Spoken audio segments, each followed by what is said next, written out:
Hello बच्चों, कैसे हैं। कैपेसिटर क्वेश्चन सीरीज़ का आज हम नेक्स्ट क्वेश्चन लेके आए हैं। एक अनबैलेंस्ड व्हीटस्टोन ब्रिज में इक्विवेलेंट कैपेसिटेंस कैसे निकालते हैं। देखिए ये क्वेश्चन है, आपको एक व्हीटस्टोन ब्रिज की कंस्ट्रक्शन दिख रही होगी। इसमें 5 कैपेसिटर जुड़े हुए हैं, 1 microfarad, 2 microfarad, 1 microfarad, 1 microfarad and 1 microfarad. आप सबको पता है कि ये बैलेंस्ड नहीं है। बैलेंस्ड व्हीटस्टोन ब्रिज क्या होता है, जिन बच्चों को पता नहीं है वो देखें। इनमें इन दोनों आर्म्स के अंदर जो कैपेसिटर्स लगे हुए हैं उनका रेशो नीचे वाले कैपेसिटर्स की कैपेसिटेंस के रेशो के इक्वल होना चाहिए। अगर यहाँ रेशो 1:2 आ रहा है तो यहाँ पर भी रेशो क्या आना चाहिए, 1:2। तब वो व्हीटस्टोन ब्रिज क्या होता है, बैलेंस होता है। और उस कंडीशन में क्या करते हैं, अगर इक्विवेलेंट कैपेसिटेंस निकालनी हो तो हम बीच वाले कैपेसिटर को हटा देते हैं।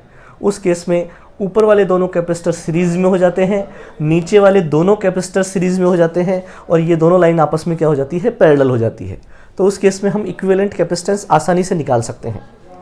लेकिन इस केस के अंदर ये व्हीटस्टोन ब्रिज बैलेंस्ड नहीं है, तो इसकी इक्विवेलेंट कैपेसिटेंस कैसे निकालें, उसका तरीका क्या है वो समझेंगे आज अपन। उसके लिए हम क्या करते हैं, ए और बी टर्मिनल्स के बीच में हमको इक्विवेलेंट कैपेसिटेंस निकालनी है। तो ए और बी के बीच में हम एक बैटरी कनेक्ट कर देते हैं। ए और बी के बीच में हमने क्या कनेक्ट कर दी, एक बैटरी कनेक्ट कर दी। सपोज करो ये V वोल्ट की बैटरी है। इस बैटरी की वोल्टेज अपन मान लेते हैं 1 वोल्ट है।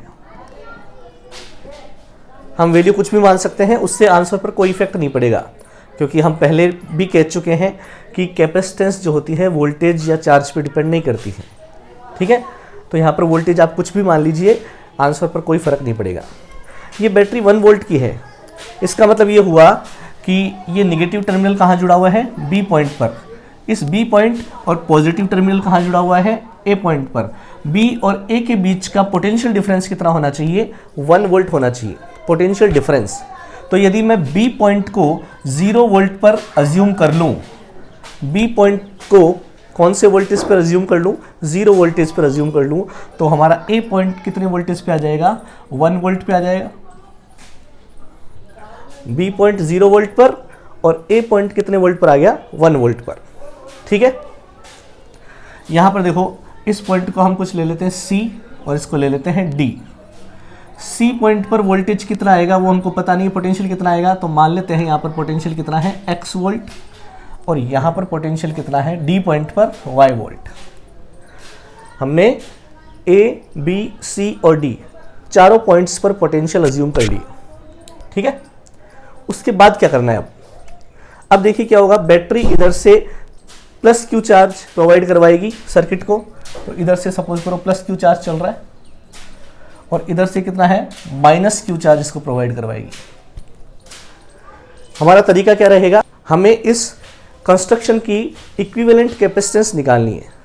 तो टोटल कैपेसिटेंस निकालने के लिए हम इस सर्किट का टोटल चार्ज लेंगे और उसमें किसका डिवाइड कर देंगे, टोटल वोल्टेज का।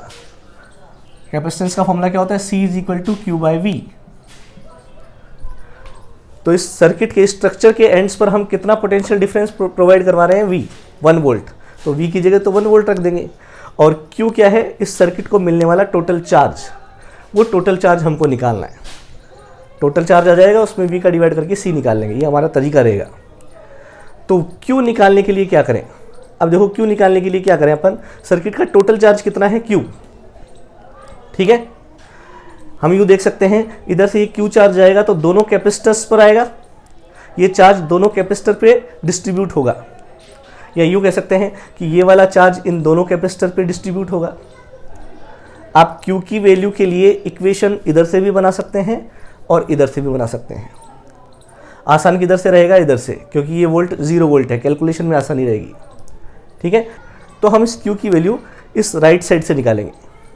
कैसे निकालेंगे, देखो टोटल Q निकालने के लिए इस कैपेसिटर का चार्ज और इस कैपेसिटर का चार्ज ऐड कर देंगे। ठीक है, तो देखिए Q कितना आएगा अपने पास, टोटल Q निकालने के लिए क्या करें, अच्छा इस कैपेसिटर का चार्ज निकाल लेते हैं अपन। सपोज करो इस कैपेसिटर पे कितना चार्ज आ रहा है, Q1, और इस कैपेसिटर पे कितना चार्ज आ रहा है, Q2। तो Q इज इक्वल टू क्या हो गया, Q1 plus Q2। Clear? Negative sign नहीं मत देखो अभी। Q is equal to Q1 plus Q2।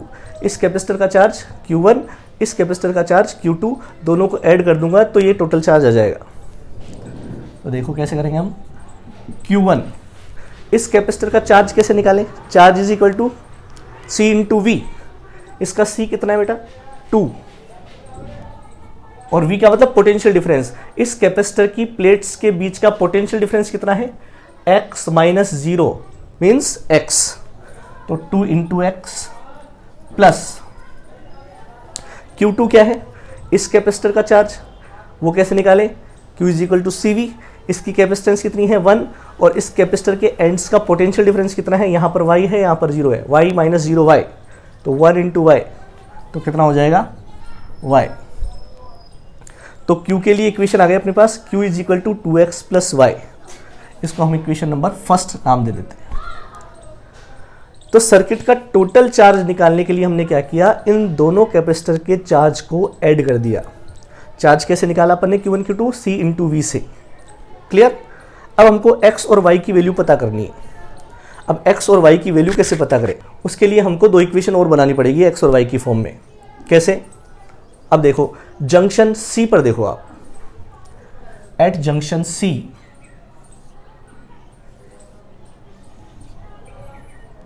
Eight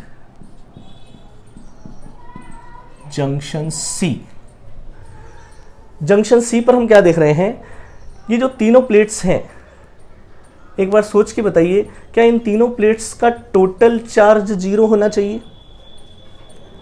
क्यों? क्योंकि ये तीनों प्लेट्स तो किसी बैटरी से कनेक्टेड है नहीं। जब ये बैटरी लगी हुई नहीं थी तब ये कैपेसिटर चार्ज भी नहीं थे। उस केस में इन तीनों प्लेट्स का टोटल चार्ज कितना था, 0।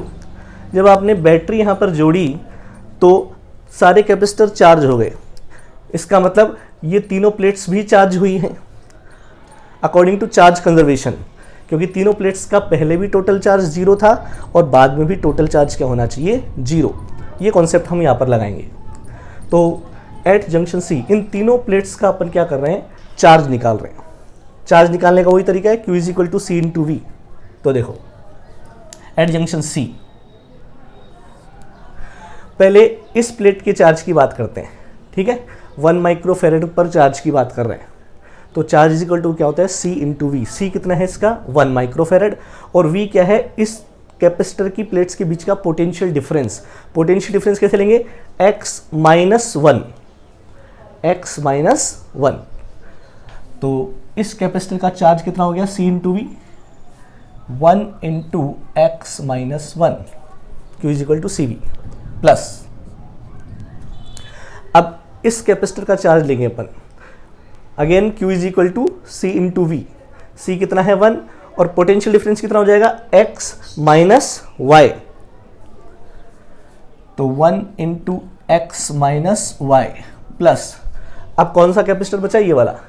इसका चार्ज कैसे लेंगे, Q is equal to C कितना है इसका 2, और V कितना है x माइनस 0, तो 2 into x minus 0, x minus 0।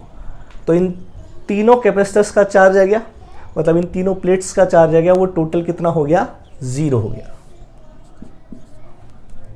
तो यहां से एक इक्वेशन बनेगी, इसको सॉल्व करें, x minus 1 plus x minus y plus 2x is equal to 0। ये हो गया अपने पास 4x माइनस वाई, माइनस 1 उधर चला जाएगा 1, इक्वेशन नंबर 2। क्लियर? तो एक इक्वेशन अपन ने इस जंक्शन से बना ली। अब एक इक्वेशन और बनानी है, वो कहां से बनाए, यहां से, एट जंक्शन D।